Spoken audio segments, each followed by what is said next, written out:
أولا بسم الله السلام عليكم ورحمة الله وبركاته وراله خالق أهمل وبنت عالم كجوكتان وولاشين أماريش وإذنكو سلاميس سلامة مسلمك وحنا يسوع دوالة channel كوا channel كينوا channel كوا والبنتو سوماليات قبر والبنتو سوماليات إن شاء الله دير قلين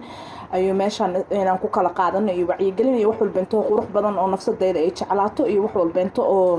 قبر أي وباهنتها أيان شعلا إنان كسو لسو ما شاء الله تبارك الله دوكان كسو decoration كأيام مانتي تأسلي idin soo duubay maadaama aniga wixii aan ka helay oo nafsadeyda qanciyeen waxa isdhahay gabdhaha kale inta oo walaalaha ahna ha ka faa'iideystaan ma sha Allah tabarakallah dukaankan aad ay alaab qurux badan oo ku raali gelinayso u taala gabar yariiso ma sha Allah ayaan soo dhaweysay ma sha Allah tabarakallah way wax walbeento oo guri lagu quruxsado oo gabar ay u baahan tahay ay haysaa alaabteeda waana alaab original ah oo Turkiga ay ka wada keentay dhahday qiimo ku raali gelinay gacmo furan iyo qalbi saafi ahna waa lagu soo dhaweynaya waa gabar yariiso businesskeeda hadartan bilow u yahay soo mar walba inta waxa qurux badan inaan gabdhaha dhiirigelino oo taageero u noqono suuqan wuxuu ku yaalaa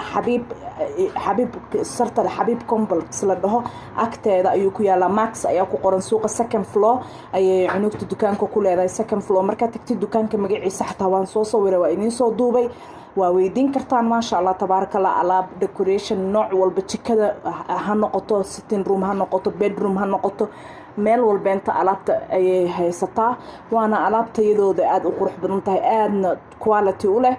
inaba aan caadi ahayn aniga ma sha Allah tabarakallah alaab oo dining ka ayaan ka soo gadanayay candles kala saaro wallahi meesha markaan tagayna waxay igu tiri xayaatu waa duuban kartaa dukaanka maadaama aan arkay alaab aad u qurux badan iyo wax wada unique ayna haysato waxaan isira soo duubtid walaalahaaga qaar ayaa ka faa'iideysan doona waayo maalin hore inta dukaankii aan soo duubay gabdho badan ayaa iiga soo duceeyeen waa ka heleen marka adiga hadda qofkii ka hela meeshaas uu ka doonan karaa dukaankaas wuxuu ku yaalaa second floor isli hadda dhex degan tahay gabdhaha magaalada Nairobi degan ayaan ka hadlaa isli hadda dhex degan tahay waa ku dhow yahay bada xaafad ka fog isli aad degan tahayna ma sha Allah tabarakallah waxaan ku dhaca alaab jika dhihin meel walba hadhihin waxaan adinka iyo dukaanka adinka dhex baxaya ma sha Allah tabarakallah intaas wixii ka sii dambeeyana codka korkaan ka saarayay waa kaasa hadda isla socon